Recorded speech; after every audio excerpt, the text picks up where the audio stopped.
Hello friends, in this video we are going to see introduction to viscous flow.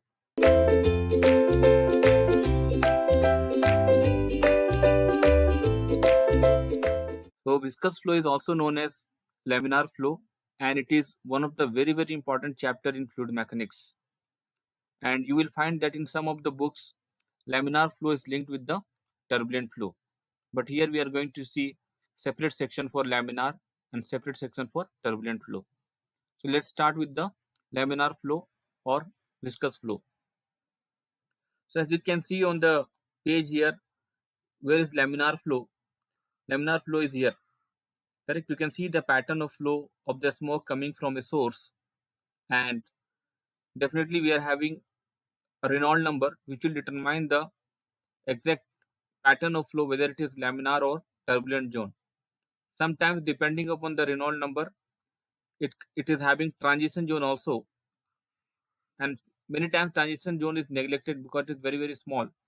So you can see this part is representing the transition zone and the rest of the part is your turbulence, correct? So this is just giving you idea that how it looks, what is the pattern of flow when the flow is laminar and when the flow is turbulent, and how it looks when the flow is transition, correct?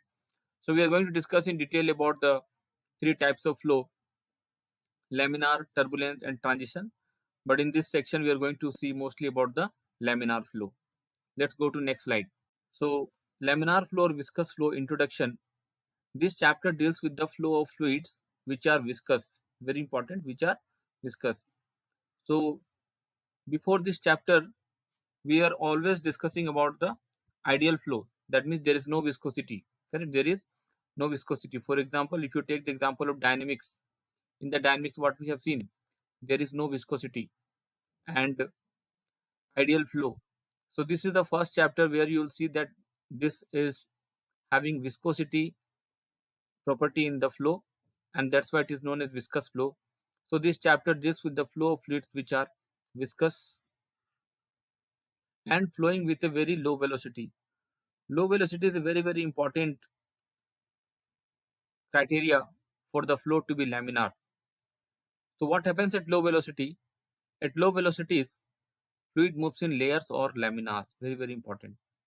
When the velocity is low, then more chances are there the fluid will moving in the layer, one below the another, like this. Then it will moving in the layer. So these are the streamlines I have drawn. So what happens here? Due to relative velocity between the two layers, the velocity gradient du by dy exists, and hence a shear stress acts between the layers. Tau is equal to mu into du by dy.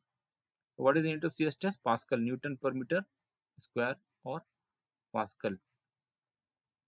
So relative velocity between the two layers, we already know about the du by dy. So very low velocity, u2 minus u1 by y2 minus y1, velocity gradient. So due to relative velocity between the two layers, the velocity gradient du by dy exists. And what is the reason for this difference? Because of viscosity.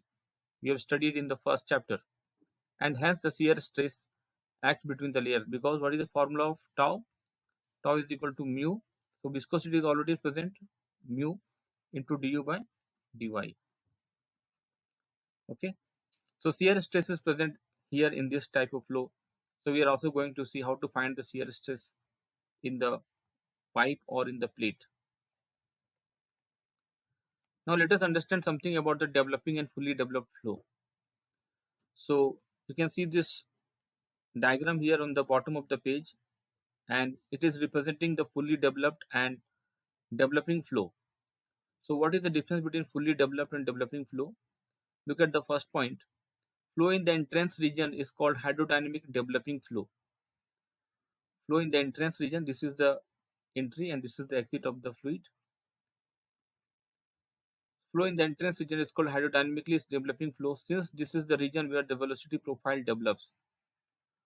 Where velocity profile develop means, generally we know what is the fully developed profile of the, what is the fully developed profile inside the pipe. Fully developed profile will be like this, a parabolic profile where you can see the maximum velocity is at the center, and at the wall the velocity is 0. Same thing it is represented here, but look at the velocity profile. When it enters into the pipe, the velocity is constant throughout the section.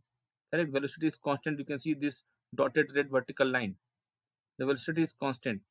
In the second step, you can see the profile is changing. Correct? Now it is becoming a curve, and at the center it is flat. Then again it is turning. And in the third step, you can see again the profile is changing. Now it's becoming narrow, and this is the final profile you can see. After that, there is very small change in this section, the fifth one. This is called as fully developed profile. Look at this fully developed velocity profile. Once the profile is fully developed, after that there will be no change in the profile. It will remain constant throughout the pipe. So I can see the 1, 2, 3, 4 first 4 diagrams of velocity profile representing the developing profile of the flow. So it is also mentioned here, you can see here, hydrodynamically intense region, and it is known as developing region.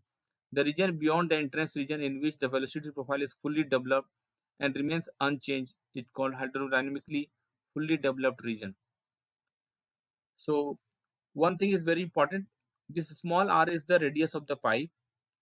Small r is the point. Actually, small r is the distance of the point, radial distance from the center of the pipe, which will represent a height or distance must be measured from the center line of the pipe. And capital R will be the radius of the pipe. Capital R will be the radius of the pipe, and there will be one more point. Let us say Y. Y is always measured from the pipe wall, and R is always measured from the center line. Center line is one of the very important reference axis. So velocity average. Look at this one very important point to note here. So velocity is a vector quantity, and you can see velocity average is same in case of developing flow. Look at this velocity average. Look at the magnitude of the velocity average. Magnitude of the velocity average is same in all the developing flow, and it is also equal to velocity average in the fully developed flow. So what I want to say, velocity average in developing flow,